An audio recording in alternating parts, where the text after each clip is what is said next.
আর কয়েকদিন পরেই পবিত্র ঈদুল আজহা অর্থাৎ কোরবানির ঈদ। সেই কোরবানি ঈদ উপলক্ষে ইতিমধ্যে নোয়াখালীর ছোট বড় বিভিন্ন হাট বাজারে পশুর যে বাজার রয়েছে সেই বাজার আস্তে আস্তে জমে উঠতেছে।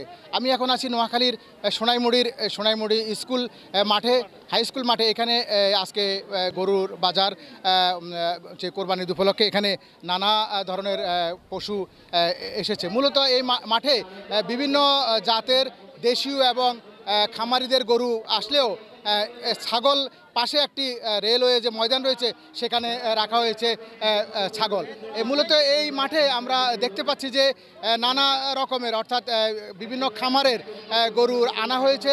এছাড়াও দেশের বিভিন্ন জেলা রয়েছে যেগুলো সীমান্তবর্তী, বিভিন্ন জেলা থেকেও এখানে অনেক গরুর মালিকেরা বা মৌসুমি ব্যবসায়ীরা এখানে গরু এনেছেন। তাছাড়াও ছোট ছোট যারা গৃহস্থলী গরু সারা বছর লালন করেছেন এই কোরবানির ঈদ উপলক্ষে বাজারে বেচা কেনার জন্য, তারাও এমন গরু এখানে এনেছেন।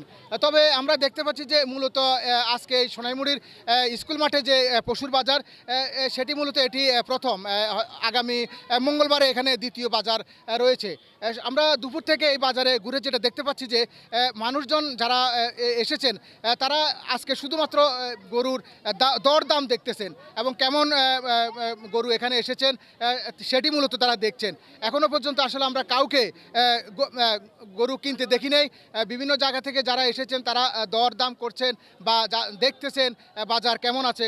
আর এই নোয়াখালীর মানুষের একটি যেটি হলো যে মানুষ সাধারণত ঈদের 7-8 দিন আগে কোরবানির জন্য গরু কিনে না বা পশু কিনে না, তারা 2-1 দিন আগে কিনে। এর পিছনে অন্যতম কারণ হলো যাদের এই গবাদি গরু রাখার জায়গা নেই, তারা সাধারণত ঈদের 1 দিন থেকে 2 দিন আগে কিনেন, সেটা তারা কিনে তারপরে তারা কোরবানি দেন।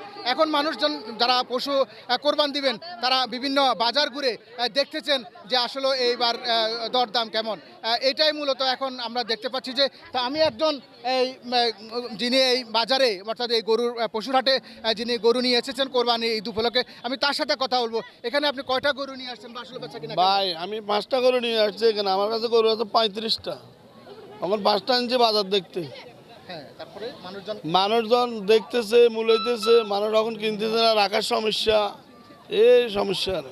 হ্যাঁ, আপনি একজন এই যে এই হাটে যিনি গরু নিয়ে এসেছেন তার কাছে আপাতত 30টা গরু থাকলেও তিনি এখানে 5টার মতো নিয়ে আসছেন। তবে এখনও পর্যন্ত গরু আসলে কোরবানির জন্য কেউ কিনতেছেন না, সবাই দেখতেছেন, এমনটি আমাদেরকে বলছেন। আর এই পশুর হাটে স্থানীয় প্রশাসনের পক্ষ থেকে যেন কোনো ধরনের বিশৃঙ্খলা না হয় অথবা কোনো ধরনের সমস্যা না হয় সেটার জন্য সার্বিক নিরাপত্তা ব্যবস্থা গ্রহণ করা হয়েছে। এই ছিল আমার কাছে নোয়াখালীর সোনাইমুড়ির স্কুল মাঠে আজকে কোরবানি ঈদ উপলক্ষে পশুর হাটের বাজারের সর্বশেষ খবর।